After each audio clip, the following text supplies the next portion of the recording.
This video is brought to you by CoolStuffInc.com and GatheringMagic.com, your place to explore the game. Oh, hey, my name's Adam, and this is my Marchesa the Black Rose.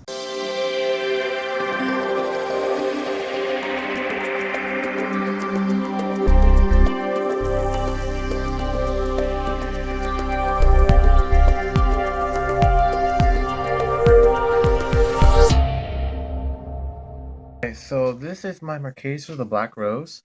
Personally, I enjoy her a lot because not only is she very sustainable in many board-wise, but she also can come back and deal devastating blows to the opponent. So let's go off with her. She is a 4-drop with a 3/3 and with abilities of the Throne, meaning that whenever this creature attacks the player with most life or tied with most life, place a 1/1 count on her. And she also gives other creatures control the Throne as well. And her secondary ability, whenever a creature control with a 1/1 counter dies, return that card to the battlefield under your control at the beginning of the next end step. So I personally enjoy it because, again, like when they're board ice, you get to come back. You have a good recovery. As additionally, like any other monster destroyed at the same time as her, they come back as well. Yeah, one downside is that whenever a monster is destroyed after she's off from the field, they won't get the effect, even though they have 1/1 counter her because she's not on the field to have the effect resolved. So let's go through this deck. I usually run 4 swamps, 4 islands, 4 mountains. Now we get to our dual lands. Temple of Epiphany is still pretty good. Scry, then blue and red. Shivan Reef. You can hurt yourself for 1, and then the only good way to keep yourself under your opponent's life total to get the mana you need. Rakdos Carnarium. Blackcleave Cliffs. Smoldering Marsh. Lavaclaw Reaches, a manland. I originally thought before when I first made this deck that you can actually, because with the fact you can actually turn it into a land by paying 3 mana, and then you turn it into 2 black and red elemental. Yeah, the only problem is that it doesn't actually share the effect with Marchesa. So let's say you're able to change it into a 2/2 and then attack with it, and then sack it with have the 1/1 counter on it. The thing is, even though Marchesa's in the field, it won't be able to come back because once it goes to the graveyard, it actually turns back into a land, so you won't be getting the effect as it being a monster that's coming back to the field. Yeah, with the 1/1 counter, it could go back to the land with the 1/1 counter, and then come back to the monster with the 1/1 counter already on it. Dragonskull Summit. Blood Crypt. I enjoy ping yourself for 2, then just keep yourself under your opponent's life total. Creeping Tar Pit. The other Manland, Sunken Hollow, Phyrexian Tower, one of my favorite lands. Not only additionally, you just give you a colorless, but you can also sack a creature to give you 2 black mana to your mana pool, which in this case is no problem for us. We can sack on day's end. Bojuka Bog, get rid of that. Graveyard, Urborg, Tomb of Yawgmoth, Loving Wilds, just so you shuffle the deck, yeah. Command Tower, staple in every commander deck. Cavern of Souls is the key card you need. You need Marchesa to be on the field in order to get this deck working. Like, if she's countered, nothing goes off. Like, you need her on the field, and then you can get 1 on counter, and then she's there forever. Rupture Spire. Strip Mine. High Market. Effect creature, gain a life, just in case you're too low. Just make sure you're okay distance, like 1 less, 2 less, never go over 10. That's just too much. Just second creature, that's pretty good. Riptide Laboratory, you just return Marchesa to your hand without having to pay the tax. Mutable, another manland. Terramorphic Expanse, again, same with Loving Wilds. Then we go to our monsters. Abyssal Gatekeeper. So whenever Abyssal Gatekeeper is put into any graveyard from play, each player chooses and buries a creature he or she controls. So in this case, it's actually good for you. Like, you can sack this and then get the effect off, so all your opponents have to sack a creature, where as long as you have monsters with 1/1 counters on it, you can bring them back with Marchesa. No problem. This comes back to, okay, if you want. Puppeteer Clique, when it hits the battlefield, put a target creature card from opponent's graveyard onto the battlefield under your control. Gain haste and beginning to exile it. Yet, you're able to get this card out with a monster your opponent controls. You're able to get that card with a 1/1 counter on it. You can actually sack it as long as it won't counter, and then bring it back under your control with Marchesa. Since she states that whenever a creature you control with 1/1 counter dies, doesn't matter if it's sent to the graveyard or is exiled, return the hand, just dies in general. Return that card to your control. Your control, not your opponent's control, but your control on the next end step. And then persist with this. Harvest those souls, Death Touch, and whenever the non-token creature dies, you draw a card. Health draw power. Drana, Liberator Malakar. Flying, first strike, and whenever it does damage to a player, put 1 counter on each attacking creature you control. Just a way to help you get ready for board wipes. You come back from. Pretty easy. Shieldred, Whispering One. A Swamp Walk, and beginning of your upkeep, return target creature card from your graveyard to the battlefield, and each opponent at the beginning of each opponent's upkeep, that plays sack the creature. Pretty good. Necropolis Regent. Normally you see this get 1/1 counters on monsters, such as Perfect. Dimir Houseguard has Sphere and sack a creature, would regenerate it, no problem. But normally I use this deck for this Transmutate where pay 3, discard this card, and search your library for a card with same converted mana cost as this card, reveal it, and put it in your hand. Mainly like a tutor. This 3 cost. Next, we got Marchesa, Sunken Hollow. Intimidate, and whenever a human deals damage to you, destroy it. And other non-human creatures get a 1/1, not a 1/1 counter, just a 1/1, and have Undying. So when a creature with Undying dies, and have no 1/1 counters on it, return to the battlefield with 1 counter. Yep. So even though Marchesa doesn't get any benefit from this card effect, and she's a human, other monsters you control you actually get it. So they actually have like a cycle of Undying. So they die, they come back with Marchesa's effect. And then if they die with 1/1 counter, they come back with Marchesa's effect and repeat the process over and over again. There's no Undying. They won't die. Fleshbag Marauder. It's similar to some Reaper where when it's enters the battlefield, each player attacks a creature. Butcher of Malakar. Whenever a Butcher of Malakar or another creature you control dies, each opponent sacks a creature. So no problem for you. Just sack creatures as day's end, such as for like Phyrexian Tower. You get mana, and your opponent sacks creature. No problem. Flare the Hatebound. Undying. And whenever Flay the Hatebound or another creature enters the battlefield from your graveyard, that creature deals damage equal to its power to target creature player. Since we'll be going from our graveyard to the battlefield a lot with this deck, you have no problem doing that, and then we just do damage as it enters the battlefield. Good. Zealous Conscripts. So this card has been getting me really interested in this type of play. So enters the battlefield, it has haste, and when it enters the battlefield, gain control of target permanent until the end of turn. Until that permanent, and it gains haste on the turn.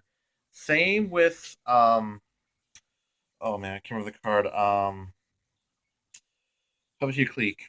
You gain control of a opponent's monster on the field, and additionally, if you're able to get 1 counter on it, even their commander, you can actually just sack it and they return it back to your end set with effect Marchesa. Okay, but again, I'm willing to take any comments, criticism, because I've done this in most plays, and people say, ooh, and like, oh, are you sure you can do that? And other than that, I've been getting okays with the judges, and just if any opinions, just leave them in comments below, I guess. Next, we got Kiki-Jiki Mirrorbreaker. Haste, put a token on a copy. That's a copy of non-legendary creature control, and sack it at the beginning and step. Okay. Novijen Sages. Graft 4. This creature enters the battlefield with 4 1/1 counters on it, and whenever another creature enters the battlefield, you may move a 1/1 counter on this card onto it. So this, I like using it for insurance for Marchesa, so when she comes on the field, she already has the 1/1 counter. So if she dies, she just comes back. And then it's tap 1, remove 2 1/1 counters from a creature you control, draw a card. Okay. Teferi, Mage's Zelfer, flash, and creature cards you own that aren't in play have flash, and each opponent can play spells only the time he or she can play a sorcery. Just so that I just don't have to get hit by so many counter spells in this deck. Next, we got Snapcaster Mage. So flash, and whenever Snapcaster Mage enters the battlefield, target instant or sorcery card in your graveyard gains flashback at the end of turn, equal to its mana cost. So with Marchesa, this will get 1/1 counter, then die, and then come back. We can repeat the process over and over again and get user graveyard. Glen Alondra Archmage. Flying and sack it to counter target non-creature spell. With this, it has persist, so against the battlefield with a -1/-1 counter on it.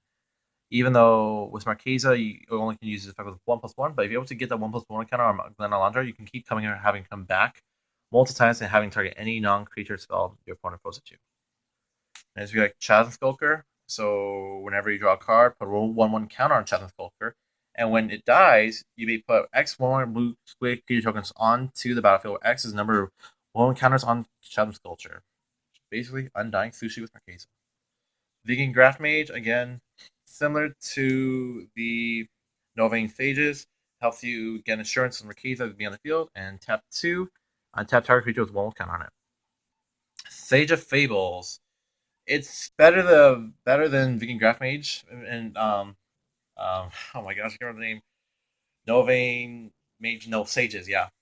Instead of having Graft, you can actually or already have the cards enter the battlefield. Well, only okay. So each other wizard creature you control comes into play with an additional 1/1 counter on it. So you automatically get a Marchesa out with a 1/1 counter on it, as long as it's not countered, and you don't have to be worried about any Graft unless you have like Graft with no more counters on that creature. And then you pay 2, remove a 1/1 counter from a creature card from creature control and draw a card. Consecrated Sphinx, flying, you just have to draw power. Now we get to fun stuff. Ixava, Rakdos Blood Witch. This card is broken with Marchesa. Not only does it have first strike and haste, you also get Unleash, so it enters the battlefield already with a 1/1 counter on it. So when it dies, which you're most likely intending it to, you just sack it and then you bring it back with a 1/1 counter on it, which is effective Unleash. It's just undying with Marchesa. And then again, each other creature you control with a 1/1 counter on it has haste. So this is a pretty good key card in this deck. Let me just fix my camera real quick. I'm sorry. Next, we got Grim Corpseborn. Next, we got Grim Grin Corpseborn. So Grim Grin Corpseborn enters the battlefield tapped and doesn't untap during untap step. Sack a creature, untap Grim Grin with 1 and put a 1/1 counter on it. And whenever it attacks, destroy target creature defending player controls, and then put another 1/1 counter on it. So you'll be getting like endless supplies of 1/1 counters in it. And as long as you sack a creature that's with Marchesa on the field, that's no problem. Just bring it back and just keep attacking. Next, we got Sexer Moondar. This is a pretty fun card if you're able to get it out. So we have it has haste, and whenever it attacks, that player sacks a creature. And whenever a player sacks a creature, you may put a 1/1 counter on Sexer Moondar. Not only from this effect, but any additional effects such as sacking creatures with other effects. So you get 1/1 counter on it. It's just fun and a big beat stick. Garzazol, Plague Queen. Flying haste, and whenever a creature dealt damage by Garzazol, Plague Queen, this turn is put into graveyard. Put a 1/1 counter on Garzazol, and whenever it deals damage, helps you draw a card. Helps draw a power. Pretty beat stick. And then we've got Olivia Voldaren. Flying, pay 2. It deals Olivia Voldaren deals 1 damage to another creature. That creature becomes a vampire, and she gets a 1/1 counter. So you as long as you have enough mana, you'll be able to get her a 1/1 counter of it without having to attack with Marchesa. And then you can tap 5, you can control the target vampire as long as you control Olivia Voldaren. Then we got Duplicate. This is fun. So whenever your Duplicate comes into play, you remove target non-creature token from the game, and this creature is imprinted on Duplicate, which has the same power, toughness, and creature types. So with Duplicate, you bring it out, you exile a card against that effect. And then when you sack it, as long as it's a 1/1 counter, you can bring it back out and do the same effect again. Better than Fiend Turner, just keep exiling. And then you got Wormcoil Engine. Death Touch, Lifelink, and when it put in the graveyard from the battlefield, put a 3/3 colors worm with 2 3/3 colors worms on the field, with 1 having Death Touch and 1 having Lifelink on the battlefield. So with Marchesa, you can sack it, then bring those 2 out, and we'll have a 1/1 counter on it, bring it back again, and just repeat the process. Just endless worms. Sullen Simulacrum. When this enters the battlefield, search your library for a basic land card, play it from battlefield tap, then shuffle your library. And when it dies, draw a card. Just helps you with utility wise, just land and draw power. And with Marchesa, you just keep doing that process over and over again. Next, we got our Planeswalkers. So here we have Nicole Bolas, Planeswalker. Destroy target permanent with +3 ability, -2, can control a target creature, and -9. Nicole Bolas, Planeswalker, deals 7 damage to target player. That player then discards 7 cards, and then sacks 7 permanents. It's brutal. Next, we got Liliana Vess. Mainly in this deck, I like to use her as a tutor, but with her, we have a +1 ability effect, which is target player discards a card. -2, search library for a card, then shuffle your library and put a card on top of it. Then -8, put all creature cards and graveyards onto play on your control. I never actually use her ult ability, but with the effect of sacrificing so many creatures for your opponent, your opponent have a lot of fatties in their graveyard, so you're able to bring them out. Next, we go to our sorceries. Normally for border-wise, we don't have a lot, so normally I would like to run a Damnation. But I understand that it's pretty expensive, but if we can't do that, normally I would go for like a Master of Cruelties in that sense. Next, we got Innocent Blood. Each player sacks a creature. For use, no problem. And for 1 drop, that's pretty brutal for early game. Next, we got Pox. Each player loses 1/3 of his or life, 1/3 of his or hand. sacks 1/3 of his or her monsters, and sacks 1/3 of his or lands, and round each loss up. And your opponent cannot prevent or redirect damage this way. This is just pretty awesome. Not only do you get to sack a lot of creatures, but also the opponent, you can also recover from this. Pretty good. Next we got Smallpox, the ugly redheaded sister of this card, Pox. So we got Smallpox, each player loses 1 life, discards a card, sacks a creature, and sacks a land. Next we get to the next board wipe, Blasphemous Acts. Normally better when you have like a huge field, but Blasphemous Acts costs 1 less for each creature on the battlefield, and deals 13 damage to each creature. Pretty good. Next, you got Sleight of Hand. Look top 2 cards of your library, pull one of them into your hand, and the other into the bottom of your library. Dissipation Field. Whenever a permanent deals damage to you, return it to its owner's hand. So you want to take damage, get lower than your opponent's life, but you don't want to take too much damage. So it just helps you be in a way so that you can take damage, but not having to take so much damage in your next turns. Next, we got Sneak Attack. This card is a really good key card in this deck. It's helping you get creatures onto the battlefield and stacking them and having them return back to the end of the turn. Like nothing happened. So pay 1 red, choose a creature card from your hand, and put that creature onto play. That creature is unaffected by Summoning Sickness, and at the end of the turn, sack it. So as long as you attack with it, you have a 1/1 counter of it. And one Marchesa on the field, you have to sack it at the end of the turn, but it comes back like nothing happened. Pretty good. So you get all the big ones out. Curse of Stalk Prey. Enchant player, and whenever a creature deals damage to enchanted player, put a 1/1 counter on it. Just helps you get counter. Black Market, the mana ramping begins. So whenever a creature dies, put a charge counter on Black Market. At the beginning of your pre-combat main phase, add 1 black to your mana pool over each charge counter on Black Market. So with all the sacking you do, or even your opponents, you can get you can ramp up a lot of counters on this. So you just get mana for black. Next we got Unspeakable Symbol. Pay 3 life and put a 1/1 counter on target creature. It's just the both worlds. You're having less life in your opponent, and you get a 1/1 counter with Marchesa. Phyrexian Arena, beginning of your upkeep, draw a card, you lose a life. Good steady life loss, and draw a card. Necropolis Regent, if you draw a step, if you discard a card from your hand, remove the card from the game instead. And pay a life, remove the top card of your library from the game face down. And if you end the turn, put the card in your hand. Good way to control your life loss and draw power. Grave Betrayal. This card is fun in this deck. So whenever a creature you don't control dies, even with sacking abilities, return to the battlefield under your control with an additional 1/1 counter of it at the beginning of the next end step. That creature is in addition to Black Zombie and in addition to other types. So not only do your opponents have to sack creatures, but you gain control of them already with a 1/1 counter on the field. That's just brutal. You have a dying army. It's just amazing like that. So now we go to Grave Pact. Whenever any creature you control is put in a graveyard, each other player attacks a creature. No problem. You just bring it back. Bitter Blossom. So beginning of your upkeep, lose 1 life and put a 1/1 fairy rouge creature is flying onto the battlefield. So a steady life loss and get monsters for it. Pretty good. Next instance, we got Fiery Conclusion. So as additional cost, sack a creature, and this card deals 5 damage to target creature. With you, you're able to kill 1 of your monsters, no problem. Bring back with Marchesa. And just kill 1 of your opponent's monsters off. No problem. Next, we got Hero's Downfall. Destroy target creature or planeswalker. Pretty good. Dark Ritual at 3 black. Not banned in EDH. Anticipate. Look top 3 cards of your library. Put 1 of them in your hand, and the rest in the bottom of the library. Just other thing flat of hand. Just helps you with deck search. Next, we got Niven Ural's Disc. Tap 1, destroy all creatures, enchantments, and artifacts in play, including the disc itself. And this begins tapped, but can be untapped as usual. So, sure, you might not be able to use it the first time you get hand, but it's another good board wipe. It destroys everything. Just you are able to recover it with Marchesa. Next, got Phyrexian Altar. Sack creature, add 1 mana of any color to mana pool. With Marchesa, this is no problem. Just sack creature, get mana, win-win.